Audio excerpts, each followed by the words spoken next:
A Comissão Especial da Câmara aprovou o texto da proposta de emenda constitucional que limita os gastos do governo. A medida é uma das apostas para tirar a União do vermelho. Vamos direto a Brasília com o repórter Leandro Magalhães. Leandro, boa noite. Essa votação foi fácil para o governo, Leandro? Muito boa noite, William. Boa noite a todos. William, foi uma votação fácil, William, com 23 votos favoráveis e apenas 7 contrários. Agora vale destacar que o governo vem se empenhando aí para tentar divulgar, para tentar convencer os parlamentares para aprovar essa PEC. É tanto que o ministro da Fazenda, Henrique Meirelles, que está nos Estados Unidos, fez um pronunciamento agora há pouco em rede nacional. Bem, a votação foi fácil, mas com muita confusão. Vamos ver. Uma quinta-feira longa, a reunião começou às 11h30 da manhã e se estendeu por toda a tarde. A nossa economia está na UTI. A economia brasileira precisa de transformações urgentes para o bem do povo brasileiro. O modelo adotado pelo governo passado era de criação de novos impostos, como a CPMF. E o modelo adotado pelo governo Temer é a requalificação da despesa. A forma como foi apresentada a PEC, o horizonte que ela coloca para os próximos 20 anos é de contingenciamento das políticas sociais e liberação dos gastos apenas para pagamento da dívida pública.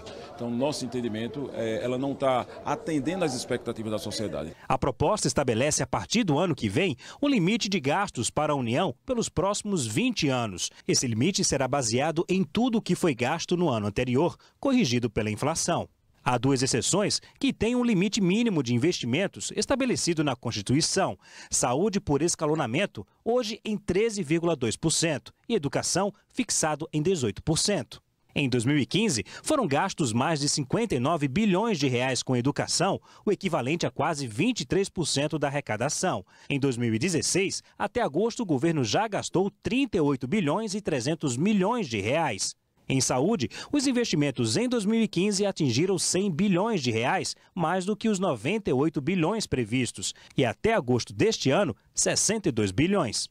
Houve tumulto, manifestantes contrários à proposta bateram boca com os deputados.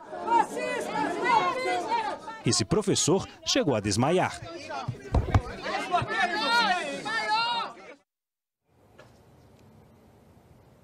Bem, o texto segue agora para a votação no plenário da Câmara. Agora, na semana que vem, começa uma nova batalha para o governo com a reforma da Previdência. Hoje, o presidente Michel Temer recebeu o texto da reforma. O governo vai propor uma aposentadoria aos 65 anos para os homens e para as mulheres. William. Muito obrigado, Leandro. Vamos conversar aqui com essa dupla quentíssima, não é isso? Mário Sérgio Cortella, boa noite. Olá. A boa notícia dessa reforma aí, desse teto que o presidente Temer está propondo é que ela limita investimento mínimo, né? E não é teto para educação e saúde, né, Pois Cortella? você sabe que quando a gente coloca assim 18%, as pessoas ficam com a sensação, né, de que seria, por exemplo, 18% do nosso PIB, à medida em que no dia a dia se fala muito que o Brasil aplica hoje na área de educação um percentual do PIB assemelhado a alguns grandes países do mundo que estão bem mais avançados. Mas é 18% de fato no campo da arrecadação e na área orçamentária. Portanto, isso coloca alguns limites. O que é bom é que haja necessidade de um contingenciamento daquilo que na economia vaza e é negativo. Mas eu acho que em relação à saúde e educação, mesmo que haja a preservação, né, naquilo que se indicou hoje, ainda assim haverá perdas significativas, porque no caso específico da educação, havia um projeto de um escalonamento superior de investimento pelos próximos anos para a gente cumprir as metas do Plano Nacional de Educação. Isso conectado ao que se suporia haveria de arrecadação também na área do pré-sal. Então, sem imaginar que a medida não tenha efeito, porque ela terá, ainda assim, eu não fico tão tranquilo em relação à área de educação e saúde, mesmo que o governo tenha anunciado que vai respeitar isso, porque respeitar o limite que está colocado não é dar conta daquilo que é a necessidade hoje de incrementar, potencializar o que se precisa. O governo anterior não estava fazendo isso na prática do cotidiano, mas também não anunciava esse contingenciamento, que permitia que, se houvesse, de fato, um aumento de arrecadação, que era uma possibilidade não tão nítida no horizonte, haveria essa progressão. Então, a notícia de uma capacidade de segurar, eu acho boa, mas eu ainda desconfio que a área de educação, ela não tem né, toda essa alegria, né, que você deveria ter, dizendo, não, nós estamos fora. Ao contrário, segurou na hora que a gente precisa de energia para uma decolagem. Então, é manter o combustível onde está, mas é para manter o motor funcionando em terra. Muito bem. Leandro Carnal, boa noite. Boa noite, William. O governo Temer aposta nesse teto para equilibrar as contas e salvar a economia. E aí, é uma boa aposta? Eu acho que salvar a economia é muito importante, mas nós temos que salvar com os passageiros e não apenas com o barco. Não? Lembrando o que disse o professor Cortella, de fato, a educação está fora por um contingenciamento da Constituição. Mas educação e saúde são atividades fins do Estado. Se você comprometer a atividade fim do Estado, você está comprometendo toda a próxima geração.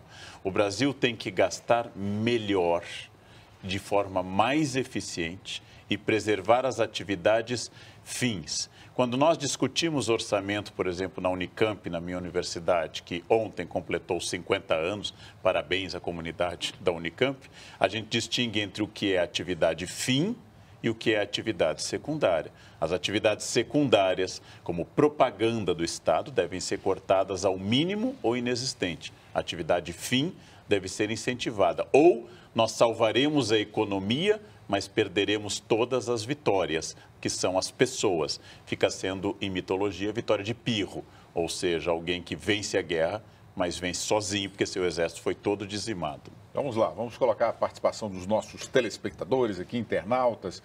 O Maurício Milene Santos aqui pelo Facebook: se reduzir as mordomias de todos os políticos, sobra dinheiro para a saúde, segurança e educação. A Denise Martins está dizendo: PEC, será que se devolvessem tudo que foi roubado, daria para melhorar a saúde e a educação? Ricardo Palomba: esse teto resolve o problema da economia de imediato? O Carnal respondeu isso aqui. Na verdade, a grande pergunta é se o dinheiro investido vai lá na ponta, na escola, ou se ele é diluído na máquina pública. O Brasil, na questão de investimento em saúde e educação, para pegar as áreas fins que o Carnal levantou, ele tem, de fato, dois problemas. Um é uma perda no processo. Isto é, entre a hora que ele sai do caixa e a finalidade última que ele teria lá na escola, no hospital ou no leito. Mas tem outro que é a ausência também de recursos. Não dá para dizer que nós temos dinheiro e que ele é só mal gasto. Ele é mal gasto em várias situações, mas também há uma ausência de recursos nessa área. E essas possibilidades que hoje se colocam, elas não dão conta, né, de tudo isso que precisamos. Por exemplo, aquilo que os nossos espectadores levantaram é relevante, mas tem uma medida que é altamente relevante. A evasão que nós tivemos no Brasil, isto é, né, aquilo que não foi pago de tributos, aquilo que, em vez de ser, né, o impostômetro, é o sonegômetro, né, aquilo que mede o quanto se perdeu no Brasil, a Receita Federal calcula que de sonegação no Brasil nós tivemos, por exemplo, no ano retrasado, algo superior ao orçamento do Ministério da Educação. São mais de 400 bilhões de reais. 400 bilhões de reais é superior. Portanto, claro que o dinheiro da corrupção ajudaria muito, mas se juntar tudo que a corrupção tirou e que não deve tirar, não daria aquilo que foi sonegado, isto é, tributo que não foi pago, nota fiscal que não foi emitida, trânsito de mercadoria entre estados que não foi coberto. Portanto, há uma contribuição do empresariado muito forte, que é pagar os impostos devidos. Isso já fará também que a educação funcione. O que não significa, repito, que o governo não deva tomar medidas. Mas o Carnal lembrou, né, salvar o Titanic como barco e deixar, né, o povo afundar, aí é meio complicado. Agora, o Brasil que tem dinheiro e que vai pelo ralo, né? Você está falando aí 400 bilhões de sonegação. O cálculo que se faz de corrupção e burocracia, 200 bilhões. Paga de juros 400 bilhões, 500 bilhões por ano, imaginam, trilhão. E olha que o FMI propôs anteontem, FMI, que nós vamos, de novo, ser a 8ª economia do mundo. Entre 193 países filiados à ONU, nós somos agora a 9ª nação mais rica. Seremos, provavelmente, o ano que vem, de acordo com a projeção, a 8ª, já fomos a 7ª e a 6ª. Né? Você já imaginou, se a gente não tivesse esse tipo de apodrecimento, né, da nossa condição, nós teríamos, sem dúvida, uma condição também superior, pelo óbvio, né? Se não tivesse?